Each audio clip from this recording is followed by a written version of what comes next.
बिस्मिल्लाहिर्रहमानिर्रहीम। अस्सलामुअलैकुम दोस्तों, नई वीडियो में खुशामदीद। दोस्तों, बिलाखिर इंपोर्टेड सरकार की मेहनत रंग ले आई। इंटरनेशनल एजेंसी ने पाकिस्तान को डिफॉल्ट करार दे दिया, जबकि पाकिस्तान में 157 तैयारे ग्राउंड कर दिए गए। एयर एम्बुलेंस सर्विस भी बंद। अवाम पर बम गिराने की तैयारियां।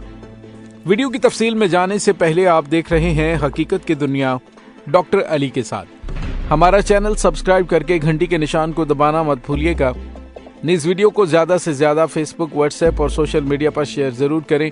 शेयर और लाइक करने के साथ साथ कमेंट बॉक्स में पाक फौज जिंदाबाद, पाकिस्तान पाइंदाबाद और पाकिस्तान के गुमनाम हीरोज को सलाम का नारा कमेंट जरूर कीजिएगा। दोस्तों, पाकिस्तान में इंपोर्टेड सरकार जिस काम पे गुज़िश्ता 10 महीनों से लगी हुई थी, बिलाखिर वो काम पाए तकमील को कामयाबी से पहुंच गया है। जी हाँ दोस्तों, दुनिया की मुआशी हालात पर आलमी रेटिंग एजेंसी ने पाकिस्तान को डिफॉल्ट करार दे दिया है।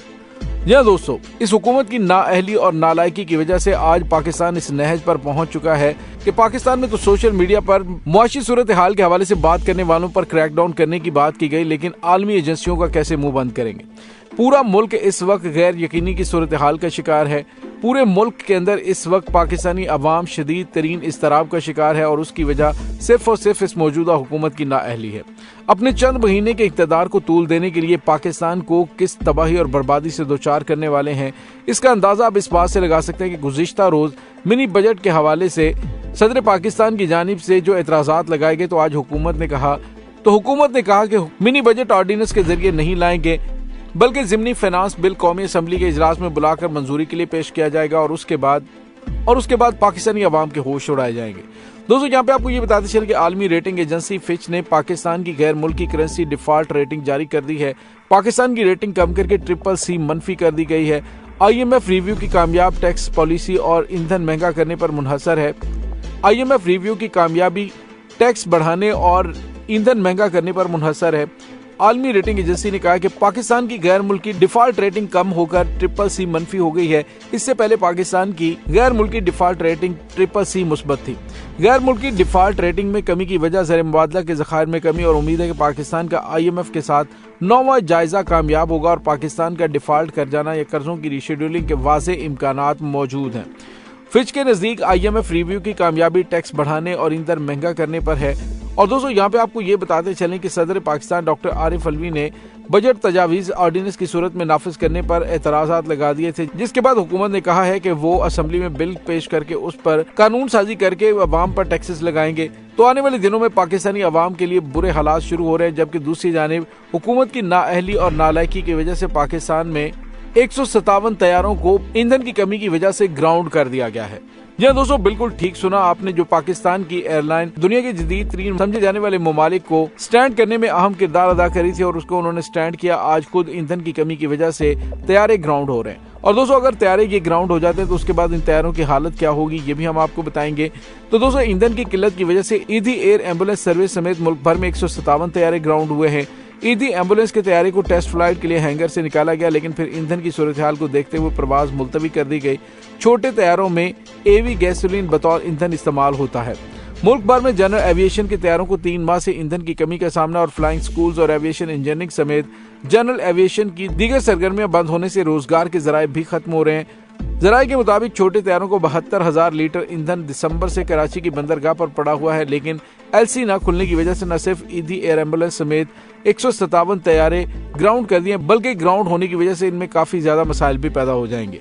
दोस्तों, यहाँ पे आपको ये बताते चलें कि बताया जा रहा है कि मुसलसल ताखीर से डैमेज और दीगर वाजिबात में भी इजाफा हो गया है और तैयारों का ईंधन 320 रुपए फी लीटर से बढ़कर 850 रुपए फी लीटर तक जा पहुंचा, जिसके बायस पहले ही मुश्किलात से दो चार जनरल एविएशन एक नए बहरान में घिर गई है। छोटे तैयारों में एवी गैसोलीन बतौर ईंधन इस्तेमाल होती है। मुल्क भर में जनरल एविएशन के तैयारों को 3 माह से ईंधन की कमी का सामना है। फ्लाइंग स्कूल और एविएशन इंजीनियरिंग समेत जनरल एविएशन की दीगर सरगर्मियां बंद होने से रोजगार खत्म हो चुका है और बताया यह जा रहा है कि मुसलसल ताखीर की वजह से काफी ज्यादा मसाइल भी पैदा हो गए हैं। और अब इम्पोर्टेड हुकूमत की जानिब से पाकिस्तान को डिफॉल्ट करार देने के बाद पाकिस्तान को डिफॉल्ट रेट से भी नीचे ले जाने के बाद अब ख्याल है कि IMF की शराइत को पूरा किया जाए। वफाकी काबीना ने IMF की शर्त पर 170 अरब रुपए के नए टैक्स लगाने की मंजूरी दे दी है। वज़ीर आज़म की ज़ेर सदारत वफाकी काबीना का इजलास हुआ, जिसमें मुल्क की मुआशी सूरत हाल और IMF के हवाले से काबीना अरकान को ब्रीफिंग दी गई और वफाकी काबीना ने 170 अरब रुपए के नए टैक्स लगाने की मंजूरी दी। दोस्तों, वफाकी काबीना ने कौमी असम्बली और सेनेट का इजलास 15 फरवरी रोज बुध को बुलाने का फैसला किया है और जराये के मुताबिक कौमी असम्बली और सेनेट के इजलास 1 घंटे के वक्फे से बुलाए जाएंगे और पहले कौमी असम्बली का इजलास होगा, जिसमें टैक्स कवानीन तरमीमी बिल पेश करके फौरी मंजूर करवाया जाएगा। कौमी असम्बली इजलास के 1 घंटे बाद सेनेट इजलास में भी टैक्स कवानीन पर बिल पेश किया जाएगा। दोस्तों, दूसरी जानिब आपको ये भी बताते चलें कि काबीना ने कफायत शहरी से मुतल्लिक इकदामात की भी मंजूरी दी है, जिसके तहत काबीना अरकान की तादाद को कम और सरकारी अखराजात को मुख्तसर किया जाएगा। वज़ीर आज़म की हदायत पर बनाई जाने वाली कफायत शहरी कमेटी ने अरकान असम्बली की तनख्वाह को 15% कम करने, 5 लाख से ज्यादा पेंशन अदायगी और ब्यूरोक्रेट्स, जजेस, मुसल्लह अफवाज को 1 से ज्यादा प्लॉट्स न देने की सिफारिश की थी। दोस्तों, यहाँ पे आपको ये भी बताते चलें कि काबीना का हुजम कम करके इसे 30 अरकान तक महदूद करने के हवाले से कफायत शहरी कमेटी ने तजावीज दी थी, लेकिन अब इस पर अमल दरामद होता है या नहीं, ये अलग बात है। दूसरी जानिब आपको ये बताते चलें कि एक तरफ पाकिस्तान के ये हालात हैं, दूसरी जानिब शहबाज शरीफ ये कह रहे हैं कि मैं तो तुर्की के दौरे पर जाऊंगा, मैंने बड़े बड़े बूट पहनकर लोगों के साथ तस्वीरें बनवानी है। अब अंदाजा लगाइए कि पाकिस्तान जब शदीद तरीन मुआशी मुश्किलात का शिकार है तो ये अरब हुक्मरानों की तकलीद करते हुए तुर्की जाना चाहते हैं। सवाल ये पैदा होता है कि ये तुर्की जाकर करेंगे क्या। तुर्की की जानिब से इन्हें कहा गया था कि हम मुश्किल हालात में, लिहाजा बराए मेहरबानी अपने मुल्क में रहें, अगर आपने कुछ भेजना है तो इमदाद भेज दें। अब अरब हुक्मरान तो पहले 20,000 घर वहाँ पे बनवा चुके हैं और उसके बाद उसका जायजा लेने के लिए गए हैं। अब आप बताएं कि आप क्या करने जा रहे हैं, आपका वहाँ पे काम क्या है, ना आप उनको इमदाद देने जा रहे हैं। अगर आपने सिर्फ उनसे इजहार ताज़ियत करें तो वो फोन पे भी किया जा सकता है। लेकिन दोस्तों, यहाँ पे आपको ये बताते चले कि सिर्फ हमारे मुल्क की इम्पोर्टेड सरकार का काम शोबाजियां करना है और पाकिस्तान के कौमी खजाने को बेतहाशा नुकसान पहुँचाना है। अब रजब तैयब एर्दोगान के साथ इजहार अफसोस और हमदर्दी का इजहार करने के लिए शहबाज शरीफ दौरा तुर्की करेंगे। जो पहले बेचारे मुसीबत में और अभी तक लोगों को रेस्क्यू कर रहे हैं, उनसे जाकर प्रोटोकॉल लिए जाएंगे। वज़ीर आज़म का कहना है कि तुर्क सदर और दीगर हुकाम से हम मुलाकातें भी करेंगे। दूसरी जानिब तुर्की और शाम में जल्दी से अमवात की तादाद 38,000 से ज्यादा हो चुकी है। लोगों को शदीद तरीन मुश्किलात का सामना, यहाँ तक कि रजब तैयब एर्दोगान पर शदीद तनकीद भी की जा रही है कि रेस्क्यू कार्रवाइयों में ताखीर की वजह से ज्यादा अमवात हुई है। लेकिन मियाँ शहबाज शरीफ साहब तो वहाँ पे जाएंगे और जाकर बताएंगे जी हमें बड़ा अफसोस हुआ है। तो इससे आप अंदाजा लगा सकते हैं कि इनकी तरजीहात क्या है। इंटरनेशनल एजेंसियां मुल्क को डिफॉल्ट करार दे चुकी हैं और ये एक तरफ तो कहते हैं काबीना की तादाद में कमी की जाए, जबकि दूसरी जानिब गैर जरूरी गैर मुल्की दौरों से भी बाज नहीं आ रहे। दोस्तों, यहाँ पे आपको ये भी बताते चले, आइंदा आने वाले दिनों में जब टैक्सेस नाफिजुल अमल हो जाएंगे तो पाकिस्तानी अवाम पर क्या मुसीबत पड़ेगी, इसका अंदाजा आपकी सोच से भी ज्यादा खौफनाक है। इसका अंदाजा आप इस बात से लगा सकते हैं कि आने वाले दिनों में महंगाई 30 से 40% तक बढ़ जाएगी।